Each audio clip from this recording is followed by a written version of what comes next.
Bonjour à tous, bienvenue dans ce journal, tourné cette semaine au standard du CHU Hôpitaux de Rouen.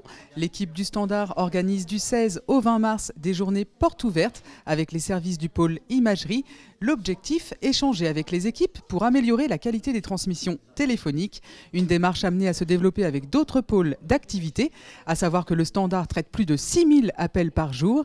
Il renseigne le grand public, les personnels des 5 sites du CHU et assure la régulation des transports sanitaires la nuit, les week-ends et les jours fériés.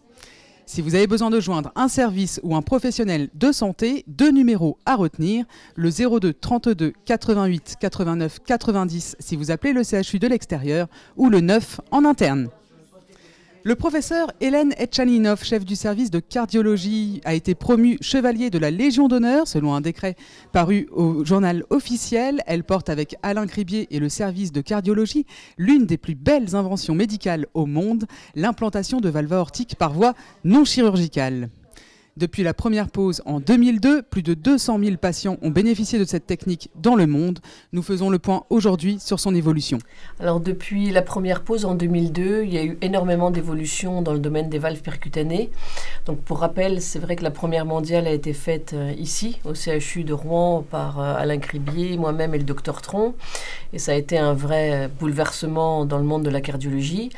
Et depuis, il y a eu énormément d'évolutions à la fois sur le plan de la technique, de la technologie avec de nouveaux dispositifs et du coup beaucoup moins de complications, de meilleurs résultats et une extension surtout à travers le monde puisqu'en 2002 on était les seuls au monde à le faire et maintenant il y a plus de 300 centres aux États-Unis, plus de 500 centres en Europe et tous les cardiologues aimeraient faire ce type d'intervention pour leurs patients. Aujourd'hui, les cardiologues et chirurgiens rouennais organisent régulièrement des séminaires pour former leurs confrères du monde entier à cette technique.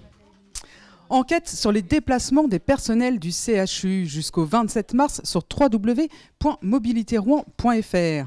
La métropole Rouen-Normandie, l'ADEME et le CHU Hôpitaux de Rouen vous consultent pour mieux connaître vos habitudes de déplacement, vos contraintes et vos attentes. Un salarié normand consacrerait entre 20 et 80 heures par mois dans ses trajets domicile-travail. Comment le CHU s'organise-t-il pour améliorer les déplacements de ses personnels? On écoute Marie-Laure Otard, déléguée au développement durable. Les modes à l'extérieur des différents sites ont changé, des horaires de bus, des stationnements, les personnels ont pu changer de site, ont pu déménager, avoir des activités à faire sur leur trajet. Donc il nous a semblé bon avec la métropole de refaire un plan de déplacement pour remettre à jour toutes les données. Il y aura la possibilité de répondre au questionnaire de manière numérique et de manière papier. Donc là on a l'exemple du questionnaire en version papier.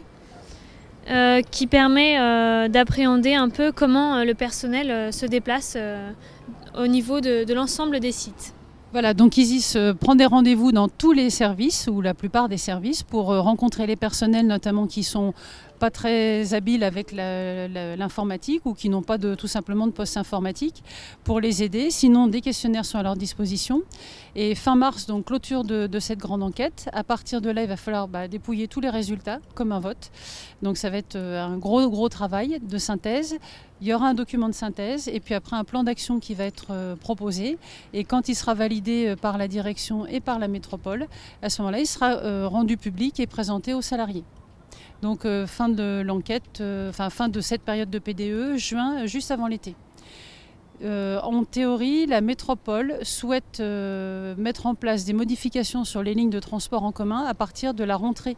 C'est-à-dire que c'est ce qui a imposé la cadence du calendrier, puisqu'en fait, ils vont mettre à profit l'été pour utiliser les données et le plan d'action du CHU pour corriger les lignes de bus, les fréquences, les horaires, dans la mesure du possible et du raisonnable évidemment, et que ça soit actif dès le changement de réseau pour le 1er septembre 2015.